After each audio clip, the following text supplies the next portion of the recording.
Filho, esta passagem bíblica, no capítulo de número 15 do Evangelho de Lucas, a partir do versículo de número 11, nós encontramos aqui esse texto bíblico intitulado como a parábola do filho pródigo. Esse texto, na verdade, irmãos, é um texto muito conhecido, é um texto muito familiar, um texto muito conjugal para nós.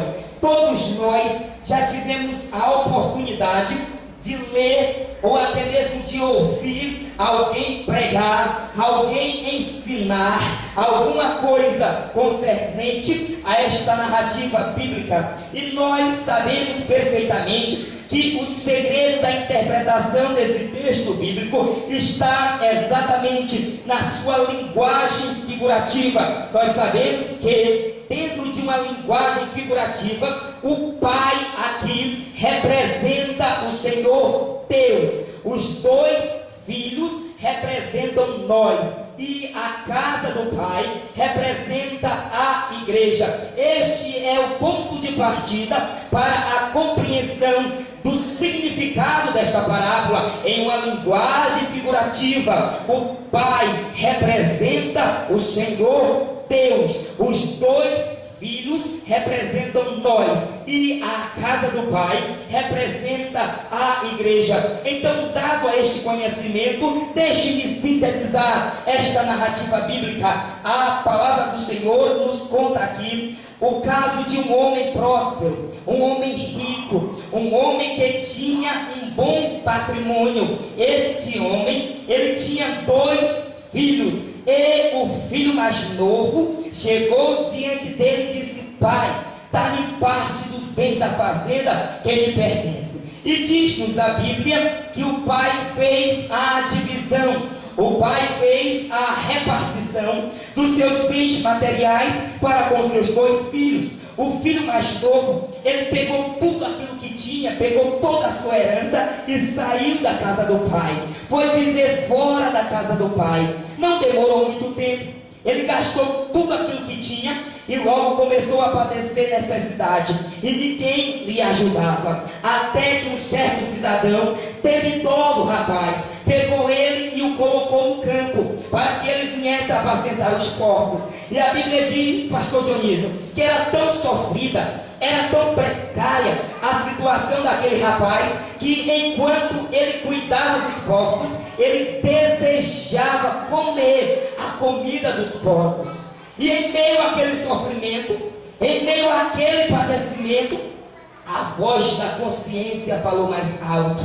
Ele pensou consigo mesmo: quanta fartura, quanta abundância de pão há na casa de meu pai, até mesmo na mesa dos seus trabalhadores, e eu estou aqui morrendo de fome. Levantar-me-ei, irei ter com meu pai e lhe direi: Pai, pequei contra o céu e pequei contra ti, já não sou digno de ser chamado teu filho, torna-me como um dos seus trabalhadores. Naquele momento, irmãos, estava imperando a lei do reconhecimento. Naquele momento, o rapaz estava compreendendo, a entender que a casa do pai é o melhor lugar. Naquele momento, aquele jovem estava aprendendo a valorizar a casa do pai, mas infelizmente, para ele aprender a dar valor à casa do pai, ele teve que sofrer lá fora. Para ele aprender a dar valor à casa do pai, ele teve que padecer lá fora. Eu abro um parêntese aqui para vos dizer esta verdade: existem muitos jovens, existem muitos crentes dentro de nossas igrejas que está na casa do pai e fica o tempo todo murmurando, e fica o tempo todo reclamando e se maldizendo, e por qualquer bobagem diz que vai sair da igreja, diz que vai abandonar o lar paterno. Eu quero te conscientizar nesta noite que você tem que entender algo o mais rápido possível. Você está, jovem, é no melhor lugar. Você está, minha irmã, é no melhor lugar. Você está no lugar certo. Você está no lugar da bênção. Então valorize a casa do Pai, valorize a igreja, valorize a congregação, porque aqui é o melhor lugar, aqui está o melhor lugar. É por isso que o salmista, ele batia no peito e dizia: uma coisa pedi ao Senhor, e ela a buscarei, que eu habite na sua casa por longos dias, porque ele sabia que aqui é o melhor lugar. Quantos entenderam esta verdade? Então entenda bem isto: haja o que houver, venha o que vier, aconteça o que acontecer, mas permaneça aqui na casa do Pai, porque aqui é o melhor lugar. Se você entendeu isto, diga glória ao nome do Senhor. Aleluia. Então aquele moço, aquele jovem, ele reconhecendo isto, que a casa do Pai é o melhor lugar, ele toma uma decisão muito linda. Ele decide então voltar à casa do Pai, ele decide então regressar, ele decide então retornar à casa do Pai. E sabe o que eu acho lindo, pastor? Eu fico encantado, irmão, eu fico maravilhado quando eu leio na Bíblia a maneira como o Pai recebe o filho de volta.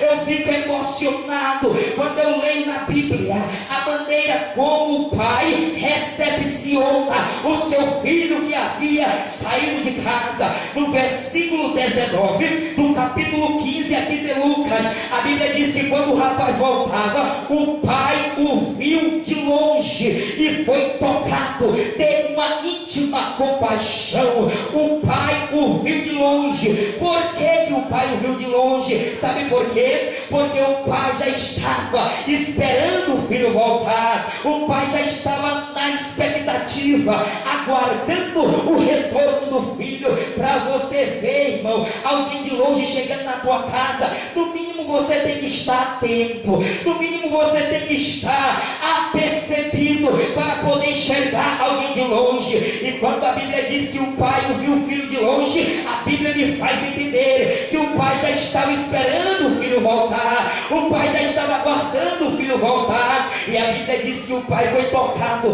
teve uma íntima compaixão, correu ao encontro do filho, deu-lhe um beijo e lançou-se ao seu pescoço. Que coisa linda, que receptividade abençoada foi esta, pastor Antônio Dionísio. O pai não brigou com o filho, o pai não reclamou com o filho. O pai poderia dizer: ah, meu filho, tu é um filho muito rebelde, tu é um filho muito ignorante, tu é um filho muito grotesco. O pai poderia jogar os defeitos na cara do filho, mas o pai não fez isto. Pelo contrário, o pai deu-lhe foi um beijo, o beijo do perdão, o beijo da restauração, o beijo da reconciliação, o beijo da restituição, o beijo da comunhão. Aleluia! Aquele beijo que o pai deu do filho representa literalmente o perdão. E assim como o pai perdoou o filho, Deus também sempre está disposto a perdoar um pecador quando este se arrepende. Bendito seja Deus. Eu quero te fazer entender: por maior que venha a ser a desobediência, por maior que venha a ser o pecado, por maior que venha a ser a negligência para com os preceitos de Deus, mas quando o homem peca, reconhece o seu pecado, se arrepende e pede perdão a Deus, é lógico que Deus perdoa, porque a Bíblia diz, querido, que ao coração quebrantado e contrito, o Senhor Deus não desprezará. A Bíblia Sagrada diz, no livro dos Salmos, no capítulo 103, a partir do versículo 1, a Bíblia diz: bendiz a minha alma ao Senhor, e tudo que há em mim, bendiga ao seu santo nome. Bendiz, ó minha alma, ao Senhor, e não se esqueça de nenhum dos seus benefícios, pois é Ele quem perdoa todas as tuas iniquidades. É Ele quem perdoa todas as tuas iniquidades.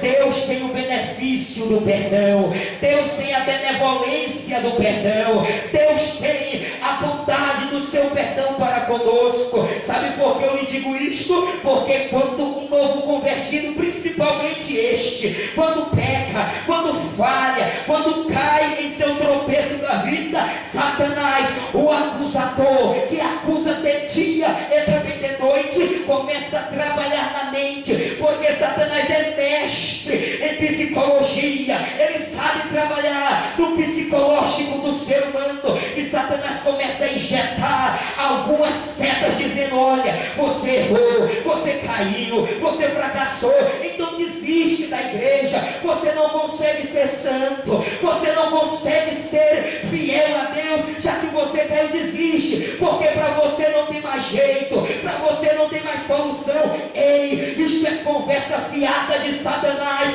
porque se você errou, se você pecou, ainda existe uma esperança, uma solução para a tua alma. O perdão de Deus te regenera, o perdão de Deus te levanta, o perdão de Deus te restaura e te restabelece e te põe de pé, porque a Bíblia Sagrada afirma na primeira carta de João, capítulo 1, a partir do versículo 7, está escrito dizendo: se porém andarmos na luz, como na luz Deus está, temos comunhão um com os outros, e o sangue de Jesus, seu Filho amado, nos purifica de todo pecado.